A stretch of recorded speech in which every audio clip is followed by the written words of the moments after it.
Shalom saudara yang terkasih dalam Tuhan, kita sampai kepada bagian yang keempat, tongkat gembala. Ini merupakan penghiburan berjalan bersama Tuhan, dan kita bisa melihatnya dalam Mazmur pasal 23 ayat yang keempat. Coba kita lihat bersama, ini gambaran daripada ungkapan daripada Alkitab ketika menyatakan Tuhan adalah gembala yang baik.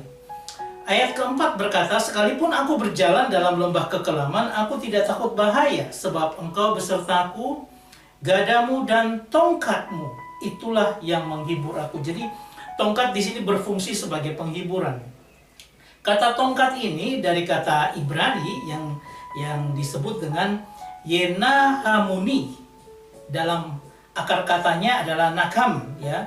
Jadi ini bicara tentang apa? Bicara tentang penghiburan di tengah kedukaan atau consolation, ya.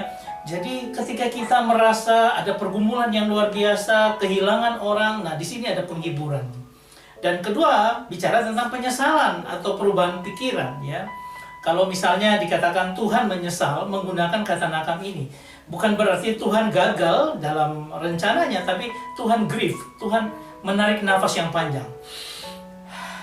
Jadi seolah-olah dia bukan menyesali, tetapi dia sedih dengan apa yang terjadi pada manusia yang akhirnya menjadi tidak berkenan kepadanya.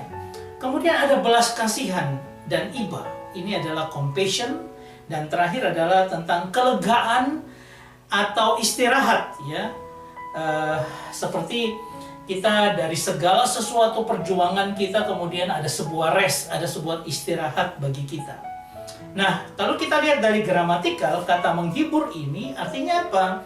Bahwa kalau dia dikatakan intensif aktif karena dia pil, ya, itu artinya intensif aktif, di mana apa? Penghiburan ini, Tuhan menghibur ini dilakukan intens dalam kehidupan kita. Ketika seorang anak Tuhan bergumul, Tuhan akan bersama dia dan akan menghibur dia.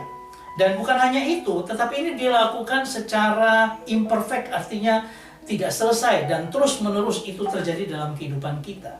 Sehingga kita bisa merefleksikannya dalam kehidupan kita bahwa apa? Dalam perjalanan hidup bersama Yesus, dialah sahabat yang sejati. Dia yang menemani kita, dia Immanuel menyertai kita. Dan ini harus menjadi kekuatan pengharapan kita di tengah pergumulan hidup, karena dialah sumber kekuatan dan penghiburan yang sejati. Dan kita bisa berkata bahwa Tuhan, engkau sebagai penghiburku, engkau yang menjaga dan memelihara. Dan itulah tongkat yang menghiburkan.